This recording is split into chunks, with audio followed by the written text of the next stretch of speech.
This program is proudly brought to you by the new Nissan Pulsar.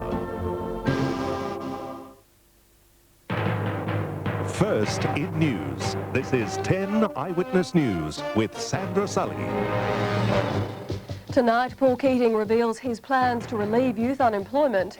A second Gulf War is averted, and unexpectedly, Australia wins an early gold medal at the Olympics. I rode very well, and I think just going out there to try and do our best.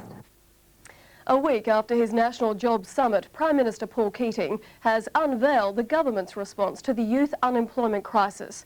He wants to spend another $770 million on 100,000 jobs and training places. The government printer delivered the Prime Minister's jobs statement early. The boxes were x-rayed by security, but Deputy Prime Minister Brian Howe sees few risks in the plan. I would expect that today's statement will be received very positively by those involved in the summit last week.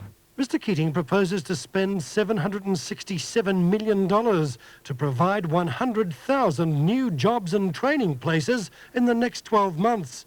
Mr Keating says it's money well spent, even if the budget goes into hock. The government believes should be spent to give young Australians the opportunities which most other Australians have. $247 million will go to providing Job Start training for all long-term unemployed teenagers. They'll then be given a Job Start card, which will give employers a subsidy to hire them.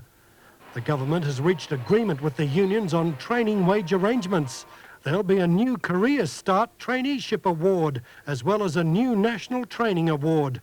And the government draws a sharp distinction to the opposition's $3 an hour proposal. So these are programs that will work.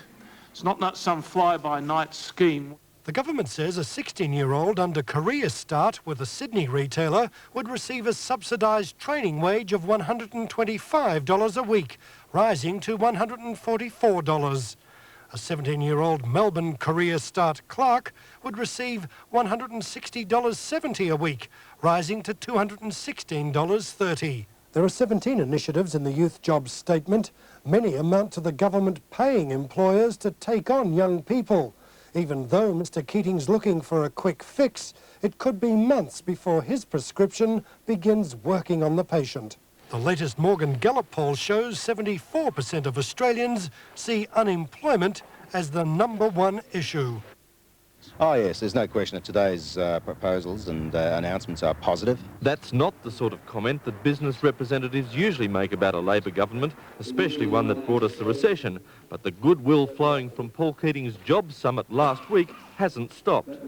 The Prime Minister's solutions to the crisis of youth unemployment have been widely endorsed. And the trainee wages announced in the Prime Minister's statement today should provide significant incentive for employers to start taking apprentices. We particularly welcome the initiatives aimed at providing an impetus to land care and environmental projects, and we think it will help to address two of the biggest problems facing this nation, which are unemployment and then secondly land degradation.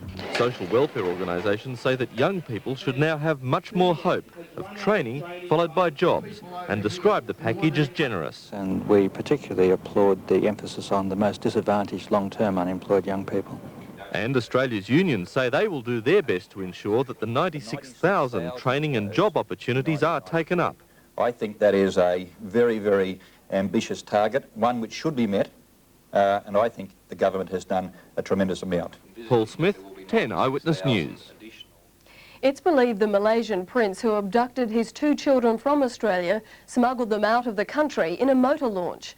The children's mother and stepfather have asked the federal government for financial help to get them back. The first picture of 9-year-old Eden and 7-year-old Shah since their arrival in Malaysia. It was snapped by Malaysian press photographers moments before fugitive Prince Raja Barin Shah emerged from hiding at a Kuala Lumpur news conference. The prince refused to reveal the whereabouts of the children, simply saying they're well and happy. They seem to be so much at home. I couldn't believe it. You know, they insist to play in the simple ways that kampung kids play. They don't ask for sophisticated toys, computers and all that. Just, you know, with elastics and things like that. They're so at home.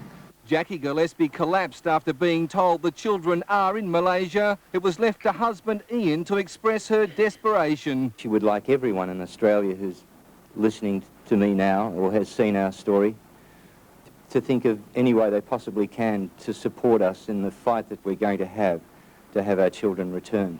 The Prince claims he took the children because of Allah's will, that Jackie Gillespie broke a promise to return them in 1985, a claim disputed by the Gillespies' lawyers. Prime Minister Keating has offered financial support for an international custody battle, but he holds little hope of other government action achieving anything. Well, we have no treaties between us, and therefore it's generally under the operation of treaties that remedies and remedial rights exist in these sort of situations. The Prince has so far refused any contact, but Australian consular staff in Kuala Lumpur are hoping to see them within days. Alan Russell, 10 Eyewitness News.